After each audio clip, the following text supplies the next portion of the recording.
Your outcomes in life are often a lagging measure of your habits. A lot of the time people talk about, I want to have more money, or I want to lose weight, or I want some kind of result. But the truth is, your bank account is a lagging measure of your financial habits. Your weight is a lagging measure of your eating habits. Your knowledge is a lagging measure of your learning and reading habits. We think the thing that needs to change is the bank account or the test score or the number on the scale, but actually the thing that needs to change are the habits that precede those outcomes. The fight, the daily fight, is a challenge.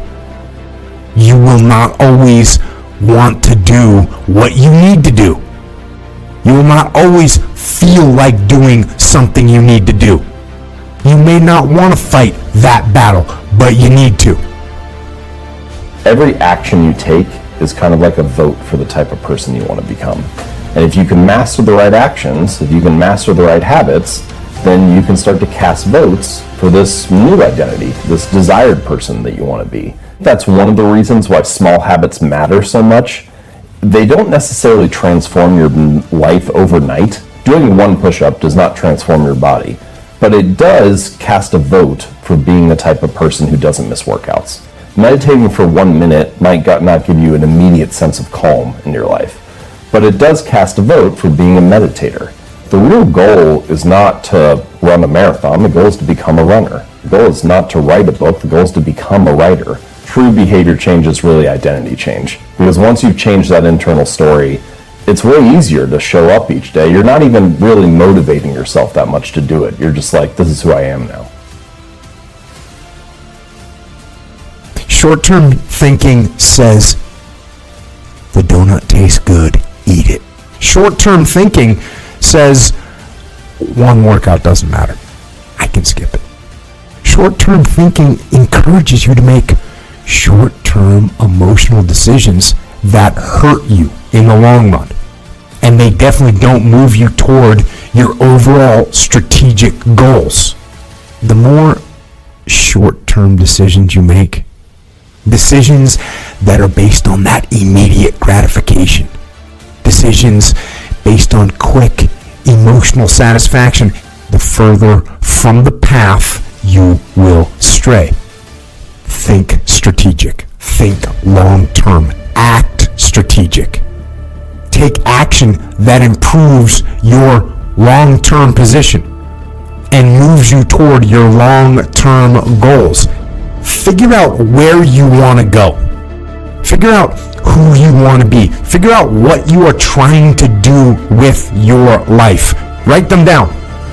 What are you saving for?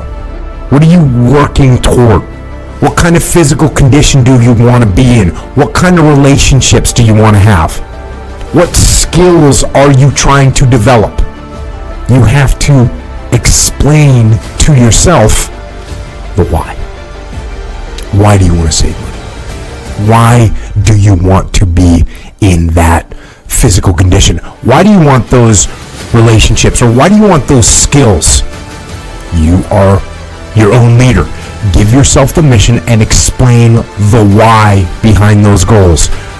Write those things down in simple, clear, concise language. Read it before you go to bed. Read it when you wake up. Read it every day until it is embedded in your brain.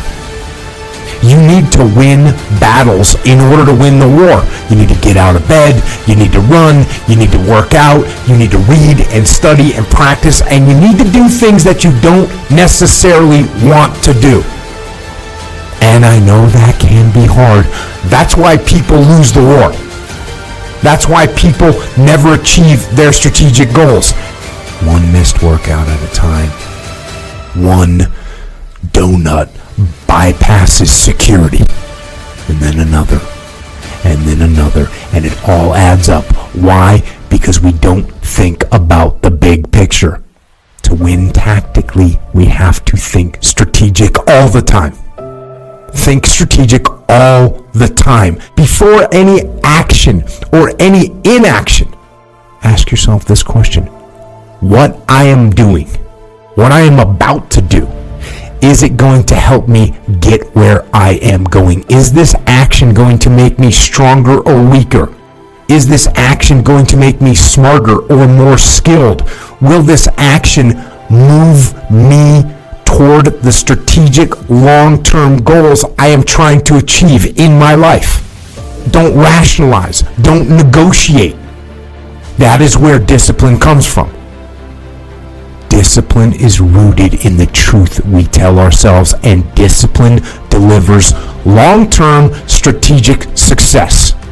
Strategic thought is disciplined thought. Strategic thought allows you to make the right tactical actions to move you forward, to achieve your goals, to be who you want to be and do what you want to do.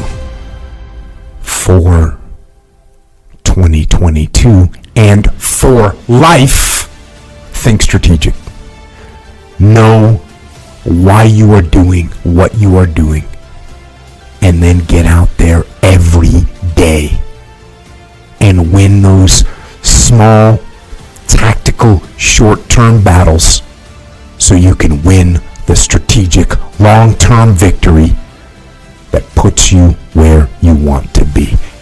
Get out of your damn bed, get off your phone, get out of the soft and addictive comfort zone that weakens you and destroys your goals. And you need to go out there into the world and get after it. Where are you lacking in life? You need to look at your daily routine and start to find that half an hour or an hour that you generally, truly have downtime. And I want you to take your phone. I want you to set an alarm for that time. And I want you to put the alarm as, dude, it's time to fucking work out. You do this for a week or two at a time, and it starts to become something that you look forward to, because you're going to notice that every time you accomplish one of these things, the immediate feeling you have after is a feeling of gratitude, a feeling of winning, a feeling of being proud of yourself. And this is how you start to build upon what it is you lack to build a positive habit. These positive habits eventually turn into routines, and before you know it, you're already accomplishing all these things that have seemed impossible to you, and you're doing it seemingly automatically because you started to build a real habit. As this process becomes just the way it is it will actually become who you are, and what happens then is that your life magically, quote unquote, magically transforms with very little effort. The first 2 to 4, 6 weeks, you're going to have days where you have to grit it out. You're going to have days where you get that dirt in your eyes and you feel like quitting.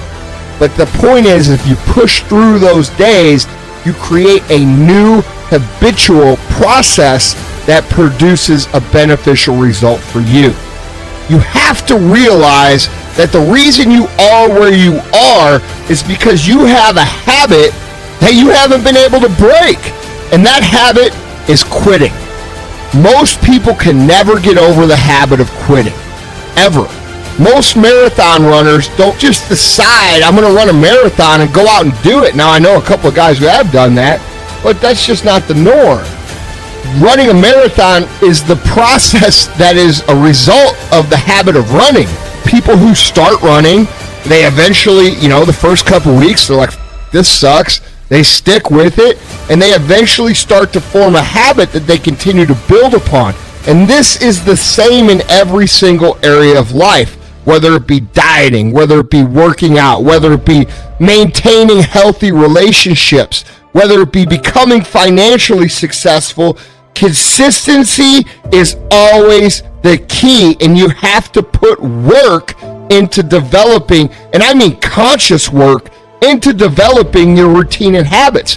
Because if you don't, it will always be a fight. It will always be a struggle, and that's not what we want to live like. And that starts by being conscious of how we create habits, being conscious of which habits we have, and being conscious of, implementing the habits we have in areas that were great into areas that we struggle. It's necessary for you to foster these habits in multiple areas of your life.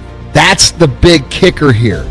You can't just win in one area and then let the other area go. So instead of just having one area that you're good at, start working on all the areas and start implementing your systems, and watch these positive habits start forming and these skills beginning to cultivate. These things compound, they go together. When you realize you're spending your time in more productive ways, you start to notice when you're slacking off more. Being positive in one aspect of your life pushes you to cultivate those successes in other areas. And the ongoing goal is that you do become so well-rounded and so quote-unquote big that it's literally insulting for you to even consider giving up in any other area. Life is hard, guys. Any path you take that ends up with building yourself up is going to be hard. Quitting is easy. Lying in bed your whole life watching The Walking Dead is easy. But what are you getting out of that? That's not happiness to you. That's not happiness for anybody. There is no way around putting in the work. If you want to succeed in anything, you are going to have to work your ass off for a really long time. The reason why we go back to old habits is because our goals are too lofty. We're not achieving our goals fast enough. We're very impatient nowadays. We're not proud of ourselves for the small accomplishments.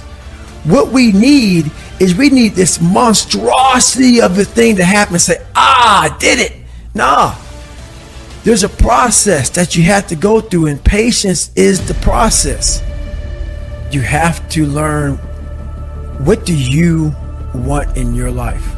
We have so much influence coming at us that we are so lost. We don't know what we want to do because we don't spend enough time with ourselves. And it's okay to sit in a room by yourself in a chair and just think about you, where I want to be, where do I see myself tomorrow, the next year from that.